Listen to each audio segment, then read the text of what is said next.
Hello friends, ನಮಸ್ಕಾರ. Insurance ಅಂದರೆ ಏನು? ಹೆಲ್ತ್ ಇನ್ಶೂರೆನ್ಸ್ ಬೇಕಾ, ಲೈಫ್ ಇನ್ಶೂರೆನ್ಸ್ ಬೇಕಾ, ಅಥವಾ ಟರ್ಮ್ ಇನ್ಶೂರೆನ್ಸ್ ಬೇಕಾ? ನಿಮ್ಮ ಲೈಫ್ ಸ್ಟೈಲ್ ಏನು, ನಿಮ್ಮ ಫ್ಯಾಮಿಲಿ ಇನ್ಕಮ್ ಏನು, ನಿಮ್ಮ ಡಿಪೆಂಡೆನ್ಸಿ ಏನು, ಅಥವಾ ಇನ್ಶೂರೆನ್ಸ್ನ ಮೊದಲ ಬಾರಿಗೆ ತಗೊಳ್ತಾ ಇದ್ದೀರಾ? ಹಾಗಾದರೆ ಈ ವಿಡಿಯೋನ ಕೊನೆ ತನಕ ನೋಡಿ. ನಿಮಗೆ ಎಲ್ಲ ಇನ್ಶೂರೆನ್ಸ್ ಬಗ್ಗೆ ಕ್ಲಿಯರ್ ಆಗಿ ಎಕ್ಸ್ಪ್ಲೈನ್ ಮಾಡ್ತೀನಿ. ಹಾಗೆ ನಿಮ್ಮ ಸರ್ಕಲಲ್ಲಿ ಯಾರಾದರೂ ಇನ್ಶೂರೆನ್ಸ್ ಬಗ್ಗೆ ನೋಡ್ತಾ ಇದ್ದರೆ, ತಗೊಳ್ಬೇಕು ಅಂತ ನೋಡ್ತಾ ಇದ್ದರೆ, ಅವ್ರ ಜೊತೆಗೆ ಈ ವಿಡಿಯೋನ ಶೇರ್ ಮಾಡೋದನ್ನು ಮರಿಬೇಡಿ. ಬನ್ನಿ, ಇನ್ಶೂರೆನ್ಸ್ ಅಂದರೆ ಏನು ಅಂತ ನೋಡೋಣ, ಅಥವಾ ಇನ್ಶೂರೆನ್ಸ್ ಬಗ್ಗೆ ಇರುವ ಒಂದಿಷ್ಟು ವಿಷಯಗಳನ್ನು ಚರ್ಚಿಸೋಣ. ಇನ್ಶೂರೆನ್ಸ್ ಇನ್ವೆಸ್ಟ್ಮೆಂಟಾ ಅಥವಾ ರಿಟರ್ನ್ಸಾ, ಅಥವಾ ಇದು ಒಂದು ಡೆಡ್ ಇನ್ವೆಸ್ಟ್ಮೆಂಟಾ ಅನ್ನೋದನ್ನು ಎಕ್ಸ್ಪ್ಲೇನ್ ಮಾಡ್ತೀನಿ. ನೋಡೋಣ ಬನ್ನಿ. ಇನ್ಶೂರೆನ್ಸ್ ಅಂದರೆ ಏನು ಅಂತ ನೋಡೋಣ. ಇನ್ಶೂರೆನ್ಸ್ ಅನ್ನೋದು ಒಂದು ರಿಸ್ಕ್ ಪ್ರೊಟೆಕ್ಷನ್ ಇನ್ವೆಸ್ಟ್ಮೆಂಟ್. ಒಂದು ಇನ್ಶೂರೆನ್ಸ್ಗಳಿದೆ. ಸೊ ಮೆಚುರಿಟಿ ಬೋನಸ್ ಥರ ಆಗಿರ್ಬೋದು, ಅಥವಾ ಒಂದು ರಿಟರ್ನ್ ಆನ್ ಪ್ರೀಮಿಯಮ್ ಅನ್ನೋ ಥರ ಆಗಿರ್ಬೋದು ಇದೆ. ಆದರೆ ಅದರ ಮೇನ್ ಇಂಟೆನ್ಷನ್ ಅಥವಾ motto is risk protection, not a investment. ಉದಾಹರಣೆ ಏನು ಅಂದರೆ, ನಿಮ್ಮ ಕಾರು ಅಥವಾ ಬೈಕ್ ಆಕ್ಸಿಡೆಂಟ್ ಆದಾಗ ಹೇಗೆ ಕಾರ್ ಅಥವಾ ಬೈಕ್ ಇನ್ಶೂರೆನ್ಸ್ಗಳು ಅದರ ಒಂದು ರಿಪೇರಿ ಆದಂಥ ಎಕ್ಸ್ಪೆನ್ಸಸ್ನ ರಿಕವರಿ, ಲೈಫ್ ಇನ್ಶೂರೆನ್ಸ್ ಬಂದುಬಿಟ್ಟು ಅದೇ ನಿಮ್ಮ ಫ್ಯಾಮಿಲಿ ಪ್ರೊಟೆಕ್ಷನ್ ಮಾಡುತ್ತೆ. ಹಾಗೆ ಹೆಲ್ತ್ ಇನ್ಶೂರೆನ್ಸ್ ಬಂದುಬಿಟ್ಟು ಹಾಸ್ಪಿಟಲ್ ಬಿಲ್ಸ್ನ ಕ್ಲಿಯರ್ ಮಾಡೋದಕ್ಕೆ ಹೆಲ್ಪ್ ಮಾಡುತ್ತೆ. Because can spoil entire savings. ಅದಕ್ಕೆ ಇವತ್ತಿನ ಈ ಒಂದು ಕರೆಂಟ್ ಸಿಚುವೇಶನ್ನಲ್ಲಿ insurances are not luxury, it's a mandatory, it's a necessary. Insurances ಬಂದುಬಿಟ್ಟು ಇವತ್ತು ಪ್ರತಿಯೊಬ್ಬರು ಹೊಂದಿರಲೇಬೇಕಾದಂತಹ ಒಂದು ಮ್ಯಾಂಡೇಟರಿ ಥಿಂಗ್ ಆಗಿದೆ. ಹಾಗೆ ಲೈಫ್ ಇನ್ಶೂರೆನ್ಸ್ ಬಂದುಬಿಟ್ಟು ಫ್ಯಾಮಿಲೀಸ್ನ ಪ್ರೊಟೆಕ್ಟ್ ಮಾಡುತ್ತೆ. ಹಾಗೆ ಹೆಲ್ತ್ ಇನ್ಶೂರೆನ್ಸ್ ಬಂದುಬಿಟ್ಟು ನಿಮ್ಮ ಹಾಸ್ಪಿಟಲ್ಸ್ನ ಬಿಲ್ ಕವರ್ ಮಾಡೋಕ್ಕೆ ಹೆಲ್ಪ್ ಮಾಡುತ್ತೆ. ಇನ್ಶೂರೆನ್ಸಸ್ ವರ್ಸಸ್ ಹೆಲ್ತ್ ಇನ್ಶೂರೆನ್ಸ್ ಅನ್ನೋದನ್ನ ನೋಡೋದಾದರೆ, ಲೈಫ್ ಇನ್ಶೂರೆನ್ಸಸ್ ಬಂದುಬಿಟ್ಟು ಒಂದು ಫ್ಯಾಮಿಲಿಗೆ ಲಾಂಗ್ ಟರ್ಮ್ ಪ್ರೊಟೆಕ್ಷನ್ ಏನಾದರೂ ಆದಾಗ ಡಿಪೆಂಡೆಂಟ್ನ ಪ್ರೊಟೆಕ್ಟ್ ಮಾಡುತ್ತೆ. ಆ ಫ್ಯಾಮಿಲಿ ಇನ್ಕಮ್ನ ರೀಪ್ಲೇಸ್ಮೆಂಟ್ ಮಾಡುತ್ತೆ.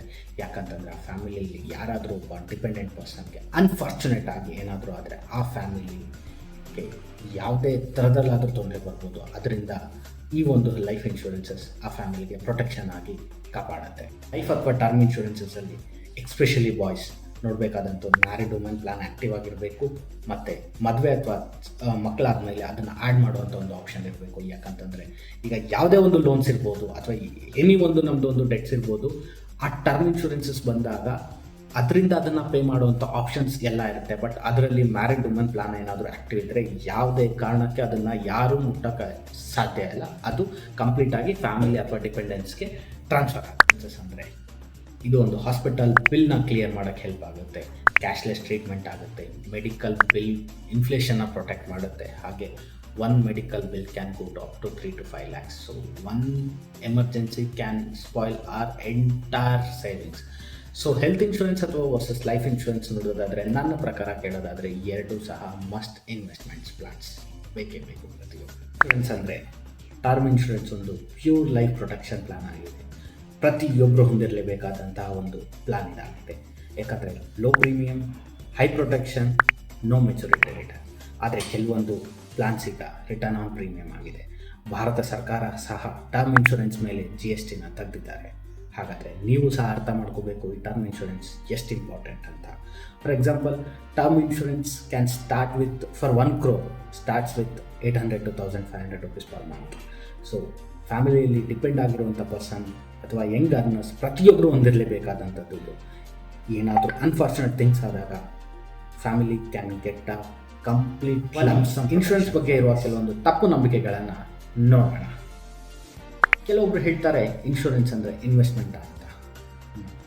ಇನ್ಶೂರೆನ್ಸ್ ಅಂದರೆ ಕಂಪ್ಲೀಟ್ ಪ್ರೊಟೆಕ್ಷನ್. ಸೊ ಎಲ್ಲದರಲ್ಲೂ ಪ್ರತಿಯೊಂದರಲ್ಲೂ ನಾವು ಇನ್ವೆಸ್ಟ್ಮೆಂಟ್ ಅಥವಾ ರಿಟರ್ನ್ಸ್ನ ನೋಡೋಕ್ಕಾಗಲ್ಲ. ಇನ್ನೂ ಕೆಲವೊಬ್ರು ಹೇಳ್ತಾರೆ ಇನ್ನೂ ಎಂಗೇಜ್ ಇದೆ, ಇನ್ಶೂರೆನ್ಸ್ ಬೇಕಾ ಅಂತ. ಖಂಡಿತವಾಗ್ಲೂ ಪ್ರತಿಯೊಬ್ಬರಿಗೂ ಬೇಕು.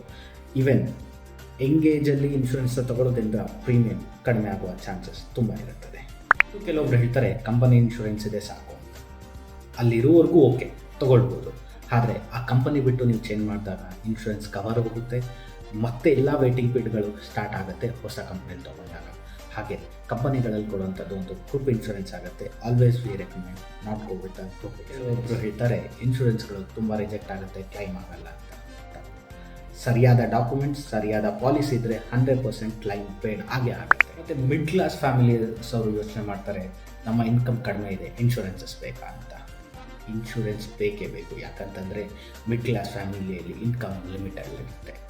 ಅದಕ್ಕಾಗಿ ಒಂದು insurance can make a huge difference. ಏನಾದರೂ ಒಂದು ಹಾಸ್ಪಿಟಲ್ ಎಮರ್ಜೆನ್ಸಿಯಿಂದ ಲೈಫ್ ಟೈಮ್ ಮಾಡಿರೋ ಸೇವಿಂಗ್ಸ್ ಖಾಲಿ ಆಗುತ್ತೆ, ಅಥವಾ ಏನಾದರೂ ಪ್ರಾಬ್ಲಮ್ ಆದಾಗ ಗೋಲ್ಡ್ ಮಾಡಬೇಕಾಗುತ್ತೆ, ಡೆಟ್ಸ್ ಇನ್ಕ್ರೀಸ್ ಆಗುತ್ತೆ, ಅಥವಾ ಲೋನ್ ತೊಗೊಳ್ಬೇಕಾಗುತ್ತೆ. So better always have one insurance for everyone. It's a mandate. ಅಂದರೆ ಈ ಇನ್ಶೂರೆನ್ಸಸ್ಗಳು ಹಾಸ್ಪಿಟಲ್ ಬಿಲ್ಸ್ ಕ್ಲಿಯರ್ ಮಾಡುತ್ತೆ, ಫ್ಯಾಮಿಲಿ ಫ್ಯೂಚರ್ ಹೈ ಪ್ರೊಟೆಕ್ಷನ್ ಕೊಡುತ್ತೆ, ಮತ್ತೊಂದು ಪೀಸ್ ಆಫ್ ಮೈಂಡ್ನ ಕೊಡುತ್ತೆ. ಸೊ ಹೆಲ್ತ್ ಇನ್ಶೂರೆನ್ಸ್ ಅಥವಾ ಟರ್ಮ್ ಇನ್ಶೂರೆನ್ಸ್ ಅಂತ ಏನಾದರೂ ನೋಡೋದಾದರೆ, ನನ್ನ ಕೇಳೋದಾದರೆ, health and term insurance both are mandatory.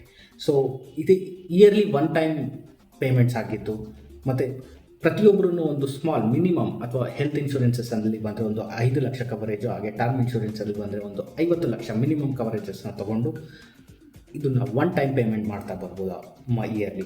ಹಾಗೆ ನಾವೇನಾದರೂ ಕಾಂಬೋ ಮಲ್ಟಿಪಲ್ ಇಯರ್ಸಲ್ಲಿ ತೊಗೊಂಡ್ರೆ ಇನ್ನೂ ನಮ್ಮ ಪ್ರೀಮಿಯಂ ಕಡಿಮೆ ಆಗುತ್ತೆ. ಸೊ ಇದೊಂದನ್ನು ಮಾಡಿ ನೆಕ್ಸ್ಟ್ ಪೀಸ್ ಆಫ್ ಮೈಂಡಿಂದ ನಮ್ಮದು ಯಾವುದೇ ಮ್ಯೂಚುವಲ್ ಫಂಡ್ ಆಗಿರ್ಬೋದು, ಇನ್ನೊಂದು ಮತ್ತೊಂದು ಮಗದೊಂದು ಇನ್ವೆಸ್ಟ್ಮೆಂಟ್ಗಳನ್ನು ನಾವು ಮಾಡ್ಬೋದು. ಇನ್ಶೂರೆನ್ಸಸ್ನ ಫಿಯರ್ ಆಗಲ್ಲ, ಫ್ಯಾಮಿಲಿ ರೆಸ್ಪಾನ್ಸಿಬಿಲಿಟಿಯಿಂದ ತೊಗೊಳ್ಬೇಕಾಗತ್ತೆ. ಸೊ ನಿಮಗೆ ಯಾವುದೇ ಇನ್ಶೂರೆನ್ಸ್ ಆಗಿರ್ಬೋದು, ಹೆಲ್ತ್ ಆಗಿರ್ಬೋದು, ಲೈಫ್ ಆಗಿರ್ಬೋದು, ಟರ್ಮ್ ಆಗಿರ್ಬೋದು, ಇದು ಯಾವುದೇ ಇನ್ಶೂರೆನ್ಸ್ನ ನಿಮಗೆ ಯಾವುದು ಬೆಸ್ಟ್ ಸೂಟ್ ಆಗುತ್ತೆ ಅನ್ನೋದು ನೀವು ತಿಳ್ಕೊಬೇಕಾದ್ರೆ ನನ್ನ ಕಾಂಟ್ಯಾಕ್ಟ್ ಮಾಡ್ಬೋದು. ನನ್ನ ಡೀಟೇಲ್ಸ್ ಡಿಸ್ಕ್ರಿಪ್ಷನಲ್ಲಿದೆ, ಡೈರೆಕ್ಟಾಗಿ ನನ್ನ ರೀಚ್ ಔಟ್ ಮಾಡ್ಬೋದು. ಈ ವಿಡಿಯೋ ಏನಾದರೂ ನಿಮಗೆ ಯೂಸ್ಫುಲ್ ಆಗಿದೆ ಅಥವಾ ಇದರಿಂದ ಯೂಸ್ ಆಗಿದೆ ಅಂತ ಅನಿಸಿದರೆ ಲೈಕ್ ಮಾಡಿ, ಶೇರ್ ಮಾಡಿ, ಸಬ್ಸ್ಕ್ರೈಬ್ ಮಾಡಿ. ಹಾಗೆ ಏನಾದರೂ ಡೌಟ್ ಇದ್ದರೆ ಕಮೆಂಟಲ್ಲಿ ಕೇಳಿ. ಧನ್ಯವಾದಗಳು.